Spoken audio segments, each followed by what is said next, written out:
Bonjour Monsieur Bontemps. Oui, bonjour. Bienvenue donc avec l'Innovore aujourd'hui. Alors où sommes-nous ? Alors, vous êtes ici au siège de la VPA. La VPA, c'est l'Agence pour la valorisation des produits agricoles qui a organisé et donné les premiers trophées au début février du premier concours international des eaux gourmets Paris 2017. Des eaux internationales donc. Tout à fait, c'est important de le préciser puisque nous avions un peu plus de 50 eaux en compétition représentant 20 pays, ce qui est une première en France. Des eaux des États-Unis, des eaux indiennes, des eaux européennes bien sûr, mais effectivement, cette notion d'eau est une notion partagée dans le monde entier. C'est le bien le plus précieux des humains aujourd'hui. Comment est-ce que vous est venue l'idée de créer ce concours ? Parce que c'est quand même assez original. De plus, c'est vrai que nous, un petit peu restaurateurs, on n'a pas forcément le temps d'aller chercher des eaux. Là, vous nous apportez un petit peu tout en démonstration. Et comment est-ce que vous est venue l'idée ? Et deux, comment est-ce que vous sélectionnez ? Je suis journaliste de formation et je suis surtout l'éditeur depuis plus de 25 ans du guide des stations thermales. Et donc, des eaux thermales aux eaux gourmets, il n'y a qu'un pas. Très rapidement, ça s'est su.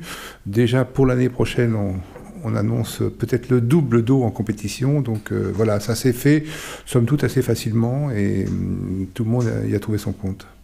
La VPA est particulièrement à même de faire ça puisque depuis plus de 13 ans, elle organise les concours des huiles d'olive et de graines et le concours des cafés torréfiés à l'origine.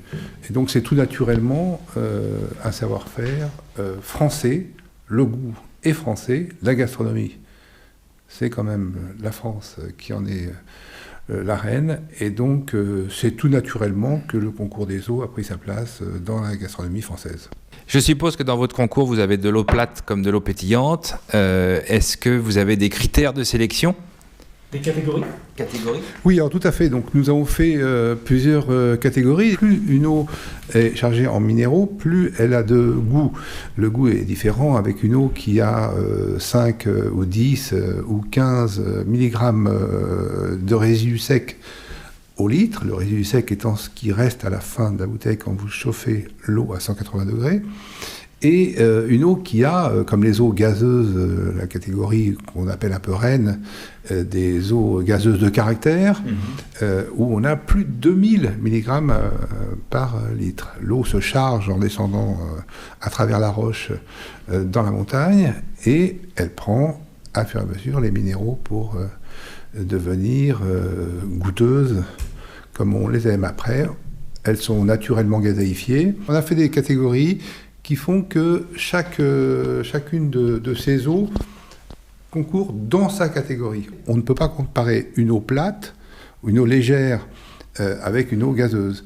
Nous avons fait 6 catégories pour les eaux, 4 pour les eaux plates et 2 pour les eaux pétillantes. On peut conclure cet entretien avec le prochain concours, donc de l'année prochaine, où il y aura une centaine de candidats potentiels. Bien, écoutez, l'année prochaine, effectivement, nous visons une centaine de participants. Déjà, de nombreux pays qui n'étaient pas représentés nous ont fait savoir, vu le premier succès et les retombées médiatiques, qu'ils voulaient en être. Et donc, nous reverrons peut-être les catégories pour les affiner. En tous les cas, cette première compétition nous donne vraiment envie de continuer et de faire en sorte que le premier concours international des eaux gourmets à VPA soit une référence mondiale. Très bien. Merci beaucoup. À bientôt sur l'Innovore.